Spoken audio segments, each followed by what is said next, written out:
I think that it's our right, whether or not we're Mm. trans or cis, to be able to express ourselves. And ultimately, that's all that being trans is.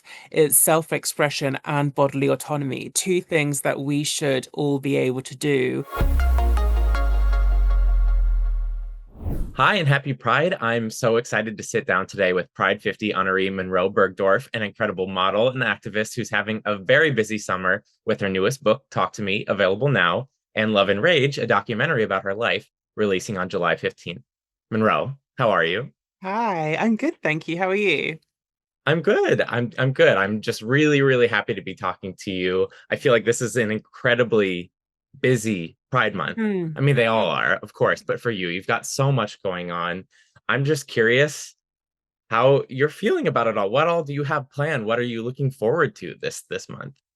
Oh, well, yeah, no, this Pride Month feels really important. I think we've all become very aware of how precious our rights are and how easily they can be rolled back. And, we're really watching them be rolled back in real time. So, I think it feels like a galvanized Pride Month. It's somewhat Mm, bittersweet and it feels very urgent. But I don't think we've ever been in my lifetime this aware of how much we need each other. So I'm feeling a lot of unity, which is nice. Obviously, there's, people that want to split the community up and, the LGB without the T kind of vibes. But I think I feel more unity than I do segregation. that's beautiful. Yeah, of course. And that's what it should be about. That's what it is about.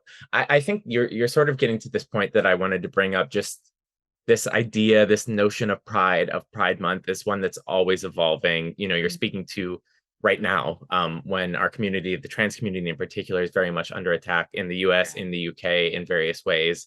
Uh, Beyond unity, what else would you say? What does Pride mean to you right now in this moment? And how has your sense of pride changed over the past few years? I think as you become more, as you grow into yourself as a queer person, I think the common theme is connection, isn't it? It's, Mhm. connection is the antidote to shame, addiction, escapism. I think when you're connected, you're present and you're in the moment, and that's what pride is. I feel like it's the opportunity to feel like you're part of something, and the recognition that we are all part of this movement, and it's a movement that has been born out of oppression, and we are still seeing that oppression happen from government, from media, from hate groups.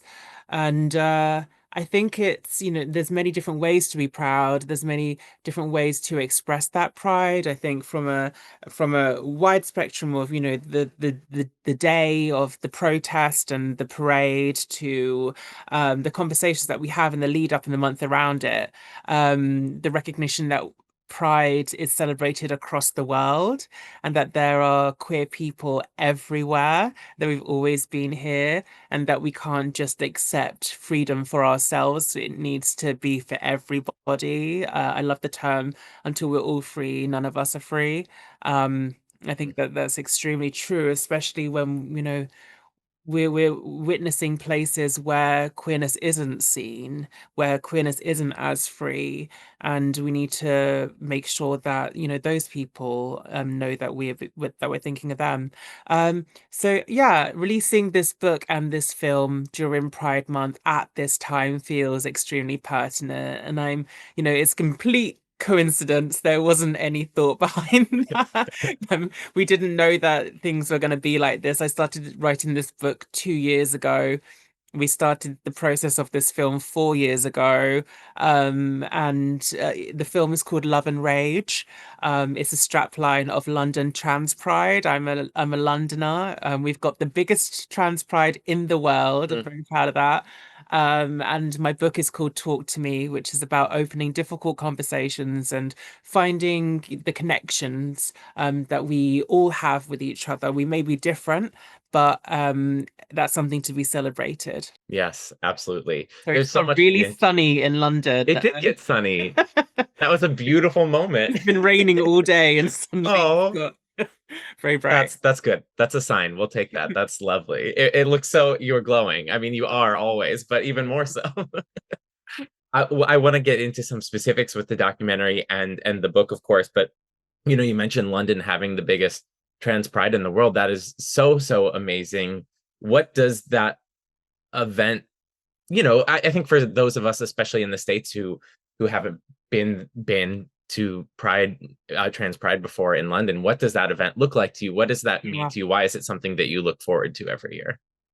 It's very different to Pride in London, which Mm, has a parade which includes businesses, and it's much more kind of involved in capitalism in that way. Um, London Trans Pride is anti-capitalist and anti-corporate, so it really brings the focus back on protest and brings the focus back on the struggle of what we're experiencing. London Trans Pride may be the biggest in the world, but the UK continues to fall down the rankings of the safest places for LGBT people, largely due to the way in which the UK treats trans people. I think we're now akin to, for trans people, akin to Hungary and Russia.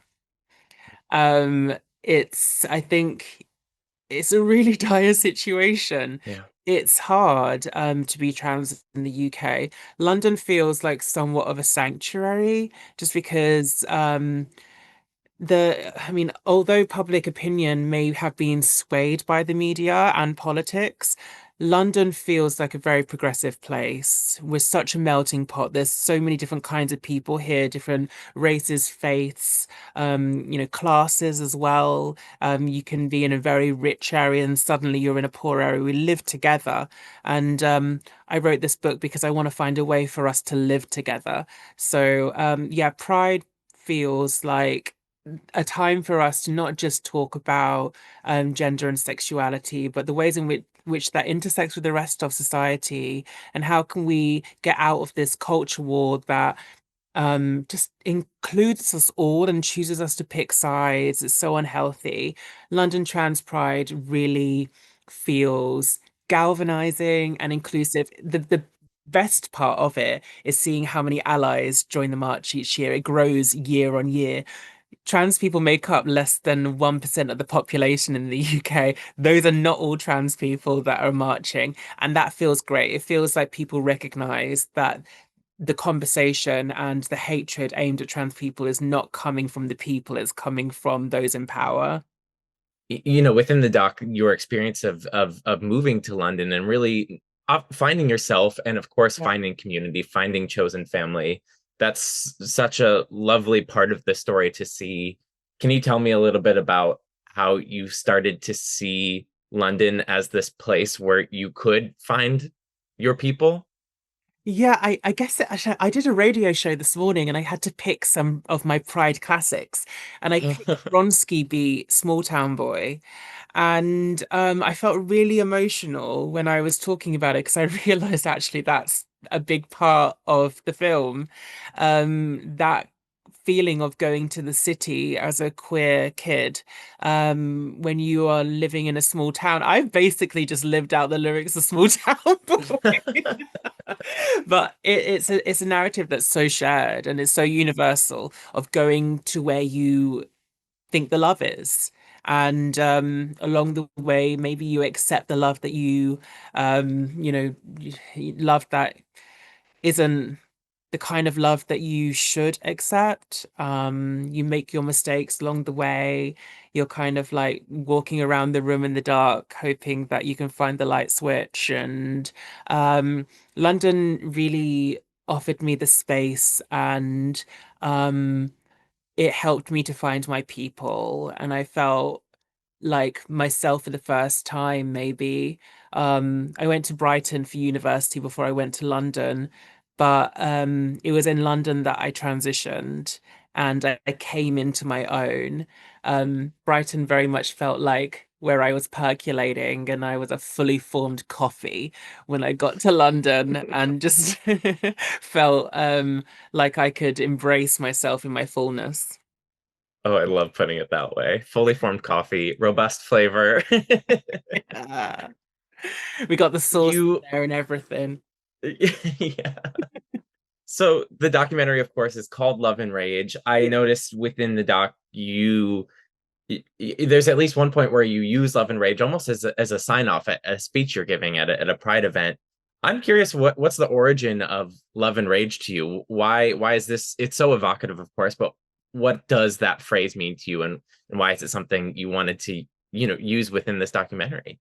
Well, we chose it because of the association with London Trans Pride, and because Hmm. it is the culmination of so much love and rage. It's become the biggest trans pride in the world, and it's a saying that's not unique to the trans experience. It's been used in many different respects by activists, but I wanted to use it because I feel like it's got a closeness to my personal community, and I feel a responsibility to my community as somebody, one of the trans people who in this country who's got one of the biggest platforms. I feel like a big responsibility to use it in a responsible way, and I've always felt that way.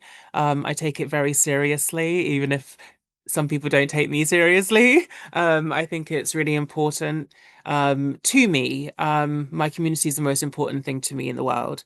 And I would be lost if someone turned around and be like, "You're the only trans person on earth," then um, I don't think I would have any strength to keep going. It's other people who are trans that keep me going, strangers and friends. And the energy of trans pride is just, I mean, they may as well make me an ambassador at this point. But I just I don't know. I feel like it's so indicative, isn't it, of the moment, Hmm. that our community is love and we're raging against how we're being treated. Speaking of the documentary, I mean, you are someone in my view that's always been so open and honest and so willing to boldly stand in your truth. And so I wonder, when you start thinking about this documentary, I mean, what did you hope to accomplish with it? What did you want to say with this documentary? What could this bring to your story that you felt you hadn't necessarily been able to voice or um put a point to yet? I think it was the complexity. Uh, Hmm. when you work in the media, you become very aware of how much everything's flattened and that you don't necessarily have the power. You're Mm. kind of at the behest of the journalist or the media institution, or everything is kind of like controlled. So social media took some of that back, and you have your platform and you have a little bit more control over it, but then that's still owned by a billionaire who can then change the algorithm at any moment. And we see trans creators and LGBT creators, really struggle with the algorithm a lot. And I thought actually, documentary filmmaking is an art form. And maybe it's not about content, or column inches. Maybe it's about creating a piece of art that can document the complexity in a way that a video on social media never can, in the way that like an article that will be perceived by people and read in a way which is largely a projection of the reader.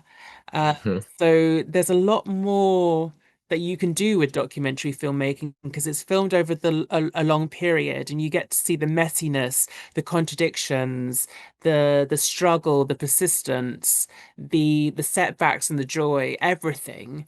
It's really much more indicative of the beauty of what it is to be human than what we, have in our pockets in a smartphone. It's interesting to talk about social media. It had me thinking about something else you brought up within the documentary. I mean, you are a fashion icon, and you talk about this idea of having, yes, of having this super glamorous, as you say, hyper femme fashion version of yourself that's out in the world, and you kind of talk about that as a sort of armor. And I wondered if you could share a little bit about when you came to realize that that you could sort of use this as an armor in that way? When did I realize? Probably university. Mm, Yeah. When I was figuring things out and I realized that expression um could be both, it's both expression, but sometimes it's distraction. And when you're feeling less confident, sometimes you can present yourself as more confident. Sorry, I just got sunny again. Um, or when you're figuring things out, you can, be more experimental, or you can do it in private. So I don't know, I feel like I just I don't know. I think that it's our right, whether or not we're mm, trans or cis, to be able to express ourselves. And ultimately, that's all that being trans is. It's self-expression and bodily autonomy, two things that we should all be able to do. Yet somehow the state has involved themselves and the media has decided to take it upon themselves to stamp it out. Ultimately, it encourages individuality, and that's a threat to those that want to control people. So I don't know. I think I went on a journey with my own, with how I saw myself, and mm. this documentary and Olivia encouraged me to strip it back. And I didn't want to go into this and glamour be the focal point, even though I am, I am glamorous, or I love glamour. That. And like glamour is I was talking to my friend the other day, and I think, anyone can be glamorous if they feel they are. And I think it's like so much more expressive than like the idea of beauty, because it's either like, beauty is so subjective, but you can be glamorous and people can, not deny that you're glamorous. And I feel like it's much more of a statement, and it's fun. And yeah, I feel like it's storytelling in a way. When a glamorous woman walks into the room, I'm like instantly thinking like, oh, what's her story? Um, I think that that's something that resonates with all queer people, like kind of glamour both being distraction and expression. And Love and Rage really encouraged me to think, what is expression and what is distraction? Within the documentary, you're talking about writing your book, and you're talking about people wanting to ask you if it feels cathartic to get it out, and you mentioned, how challenging and taxing it can be to relive certain moments, certain traumatic moments in our lives. And of course, this documentary is having you sort of re-examine certain things too in that way. I mean, what motivates you to push through that, to push through these moments that might feel painful to revisit, because you're sharing your story, all of it here, and it's so, we've seen, throughout your life and career how helpful that can be. But what motivates you to keep sharing and re-examining these moments in your life, even if it is painful? I guess like moments when people came up to me in my book signing, and Mm, moments throughout my career when people come up to me in the street and tell me that a conversation that they've seen me have, or an article that they've read that I've written, has helped them to either come out or understand their trans child better, or be there for their trans friend better, or just give themselves a break. And I think that that's why I do it. It's not, I don't always get something out of it immediately, but I feel like storytelling is evidence of us being here as humans. And if none of us share our stories, then we die out a very boring species. And I think being human is a trip. It's great, but it's also difficult. And if you can make another person feel less alone because you shared your story, then I want to do that, because I didn't have that growing up. I thought I was the only queer person in the world, until I started seeing people that made me feel excited about being queer it is everything. We need to see ourselves to know that there's a way forward, and certainly you've been doing that. As we talk about Pride 50, that we do this series at Queerty every year, we're celebrating trailblazers like yourself who are pushing the community forward. I'm curious, for another moment of self-reflection, what's something that you feel most proud of when you look at the impact that you've made through your work? I'm really proud of this film. Hmm. I'm really proud of it because I feel like in a lot of ways it is the culmination of everything that I've been through. Yeah, I'm really proud of Love and Rage. I'm really, really proud of it. I'm proud of my two books as well, Transitional and Talk to Me. I think Transitional was the hardest thing I've ever done in my life. Yeah. Writing about your life is so hard. Because you want to be the most reliable narrator that you can, but like where's the line between objectivity and just like Hmm. it's hard. So yeah, that was the toughest thing, but one of the most worthwhile. But I feel like Love and Rage both it encompasses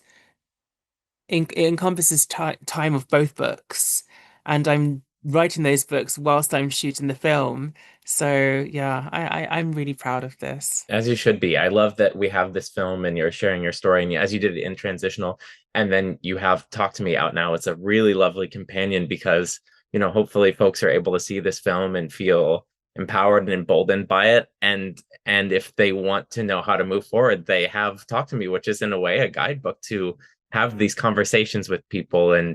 And again, I know you said it was sort of coincidental that things all kind of happened when they did, but it is really lovely to have them all out right now. It's very Wow. helpful.